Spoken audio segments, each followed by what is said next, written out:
kulanti haboon daawadayaashaanu jecelnahay oo ku soo dhawaada barnaamijka warbixinadii ugu dambeeyay ee xaaladda waddanka hooyo ee Soomaaliya.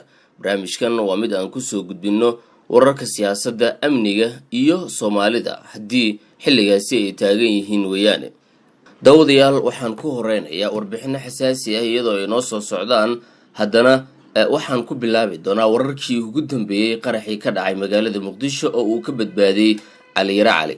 faahfaahin dheeraad ah ayaa waxaa laga helayaa khasaaraha ka dhashay qarax xoog leh oo barqanimadii maanta ka dhacay qaybo ka mid ah magaalada Muqdisho, gaar ahaan wadada 21 Oktoobar oo ku taala degmada Waaberi ee gobolka Banaadir. qaraxa oo ahaa mid ismiidaamin ah ayaa waxaa loo adeegsaday baabuur laga soo buuxiyay walxaha qaraxa, waxaana uu geystay khasaare isugu jira dhimasho, dhaawac iyo burbur xoogan. wararka ayaa intaasi kusii daraya in qaraxa la beegsaday kolonyo uu markaasi la socday Cali Yare Cali oo gudoomiye ku-xigeenka amniga iyo siyaasadda ee gobolka Banaadir, walow warar iskhilaafsan ay ka soo baxayaan. sawirro laga soo qaaday goobta uu qaraxa ka dhacay ayaa muujinaya baaxadda saameynta uu lahaa, waxaana ka dhashay burbur xoogan oo soo gaaray gawaari u badan nuuca raaxada iyo sidoo kale waxyeello gaartay dhismayaasha ku yaala halkaas. sidoo kale warar hordhac ah oo laga helay qaraxan ayaa sheegaya inay ku dhinteen ugu yaraan ilaa 5 qof oo isugu jira askar iyo sidoo kale dad shacab ah. ilaa iyo hadda ma jiro wax hadal ah oo ka soo baxay saraakiisha ammaanka iyo sidoo kaleeto shabaab oo inta badan sheegata weerar noocan oo kaleeta ah. laakiin maadaama markaasi xaaladda magaalada Muqdisho sida wararkeena hore baan idinkugu soo sheegay ay qasan tahay, ayaa inta badan dadku waxay isla dhexmarayaan in qaraxan uu ahaa mid la doonayay in lagu khaarijiyo Cali Yare Cali, kaasi oo maalmihii ugu dambeeyay si xoogan ula safnaa madaxweyne Farmaajo, sidoo kaleetana sheegay inta uu nool yahay in magaalada Muqdisho aanay ka dhici doonin dibadbaxyo siiba xilligan oo xaaladdu ay markaasi adag tahay. maalinta berita ah ee Khamiista ayaa qorshuhu ahaa in magaalada Muqdisho uu ka dhaco markaasi dibadbax, walow dibadbaxaasi uu yahay mid la isku khilaafsan yahay, isla mar ahaantaana dhinacyadu ay markaasi isku dirayeen hanjabaado kala duwan. haddaba wixii warar ah oo kusoo kordha qaraxaasi iyo wararka ka soo baxay wararkeena dambe ayaan idinkula wadaagi doonaa haddii eeba weyne raali uu ka noqdo. markana warbixinadeena kale ayaan sii fiirinayaa. isla warbixinadaas haddii aan kusii nagaado magaalada Muqdisho, daawadayaal, magaalada caasimada u ah dalka waxaa laga dareemayaa dhaqdhaqaaqyo ciidan iyada oo la filayo beri inuu dhaco bannaanbax ka dhan ah madaxweyne Farmaajo. taliyayaasha dhammaan ciidamada qalabka sida ayaa maalin dhoweyd ka shiray arrimo ku saabsan sidii loo baajin lahaa dibadbaxyadaasi. taliyaha booliiska gobolka Banaadir sidoo kale tan ah taliyaha ciidanka Harmacad Farxaan Qaroole ayaa diyaariyay ciidamo aad u fara badan oo dheeraad ah, kuwaasi oo lagu arkayo magaalada Muqdisho, gaar ahaan wadooyinka waaweyn. waxaa la filayaa in berito dhammaan la jaro isku socodka gaadiidka iyo midka dadweynaha si looga hortago dibadbaxaasi ka dhanka ah madaxweynaha, balse arrinkan ayaa dowladda aad loogu dhaliilayaa maadaama berito iyada oo aysan wax qorsho ah jirin markaasi la doonayo, waa iyada oo banaanbaxayaashu laga yaabo inay carqalad keenaan, ay dowladdu markaasi xirayso wadooyinka si looga hortago dhibaatooyin ay saameyso ama ay keenaanba dibadbaxaasi mucaaradku ay gadaal ka riixayaan. waxaa jirta in markaasi ay isku jawaabeen dhinacyada gobolka Banaadir iyo sidoo kale dadka abaabulayo banaanbax looga soo horjeedo madaxweyne Farmaajo.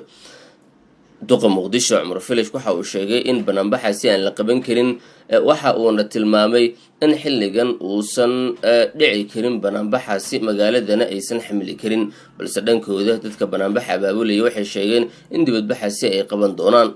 arrinkan ayaa waxay tahay mid siyaasadeed, waxaana madaxweynuhu uu aad uga soo horjeedaa in banaanbax isaga ka dhanna xilligan lagu qabto magaalada Muqdisho maadaama dadku aysan dibadbax xamili karin.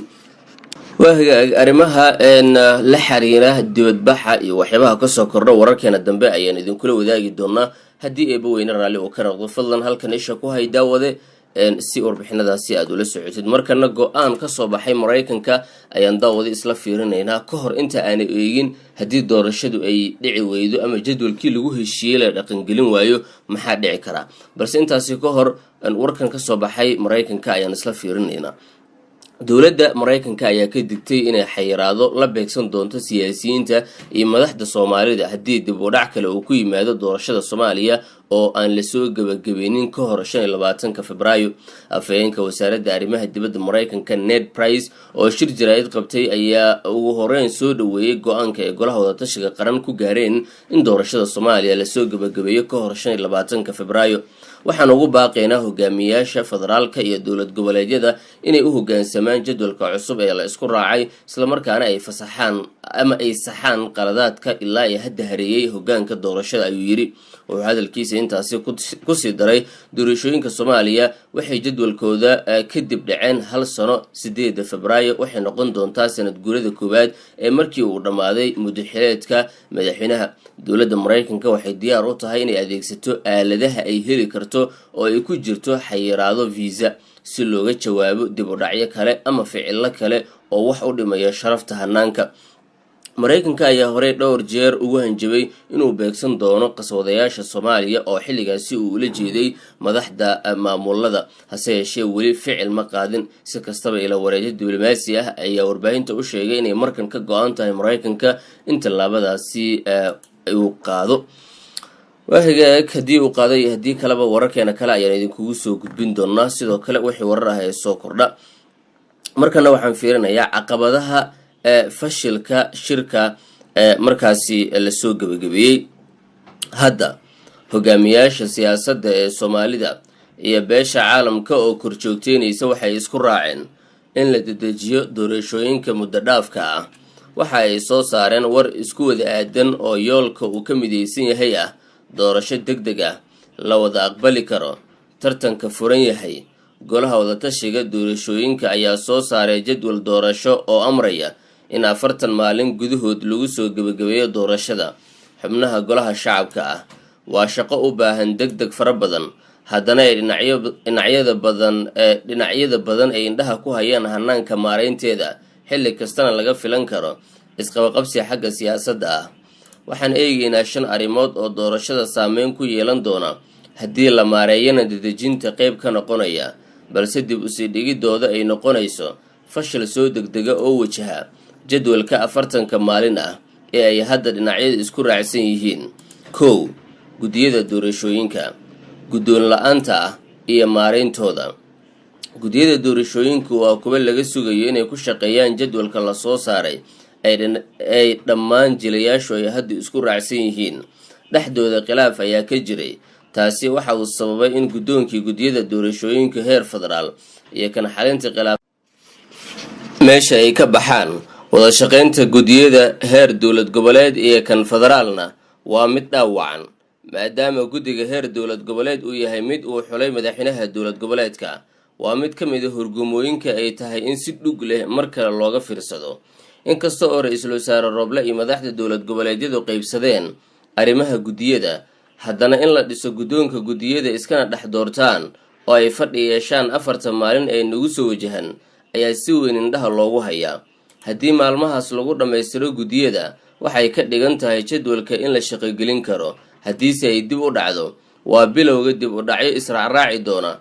cidda la doortana waxa ay sii ordoosi doontaa jihada siyaasadeed ee la aadayo. 2 goob doorasho.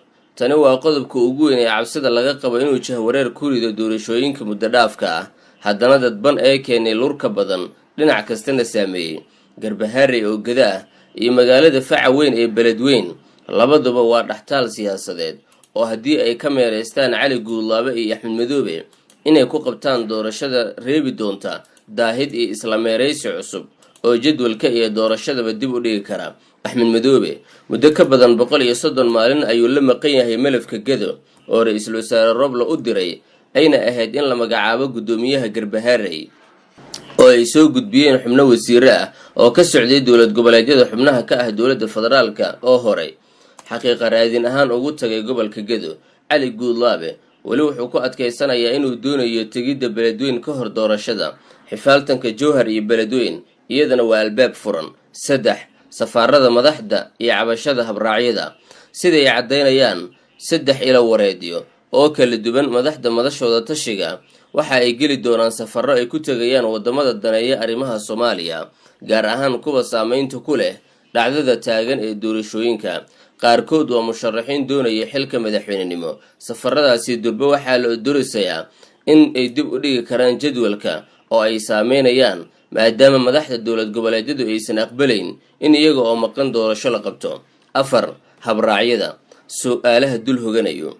habraacyada ay mar kale qoraal ahaanta u soo celiyeen madaxda madasha oo ay horey ugu qornaa heshiisyadii la gaaray horeyna aan loo fulin. hadda in mar kale ay fuli waayaan cabsi xoogan ayaa laga qabaa. dowlad goboleedyadu haddii aysan raacin ugu yaraan 60% habraacyada, shaki ma leh in mar kale ay isqabqabsan doonaan diidmo xoogan oo abuuri doonta in doorashada hakad gasho. durba dadka faaleynaya ayaa leh dowlad goboleedyadu ma deynayaan inay kuraasta boobaan. kuwa la booba iyo danayaasha banaanjooga ahna ma deyn doonaan cabashada iyo dhaliilaha xoogan. 5. dhaqaalaha iyo kaalmada caalamiga ah. doorashadu waa mid dadban oo u baahan dhaqaale xoogan. sida ay warinayaan ila dhanka dhaqaalaha hadda guddiga doorashooyinka waxay haystaan dhaqaalo ku filan oo lagu qaban karo doorashooyin hordhac ah ilaa ugu yaraan kala bar mudanayaasha golaha shacabka. qatar oo laga sugayo lacag lagu kabo miisaaniyadda doorashada ilaa iyo hadda jawaab cad lagama hayo. farmaajo iyo rooble ayaa isku dawmaray, taas oo muujisay inay qayb ka ahayd halka labada dhinac ay isaga soo dhaceen. sidoo kale xubnaha kale ee beesha caalamka iyagana war lagama hayo, walow ay sheegeen inay lacagahooda soo fasixi doonaan kadib marka ugu yaraan 3 meelood hal meel doorashada la qabto. intaas ayaan daawada kusoo afmeerayaa barnaamijka warbixinadii ugu dambeeyay xaaladda waddanka. intaan ku kulmi doono barnaamijka mid la mid ah waxaan idinkaga tegayaa sidaas iyo amaana Allah.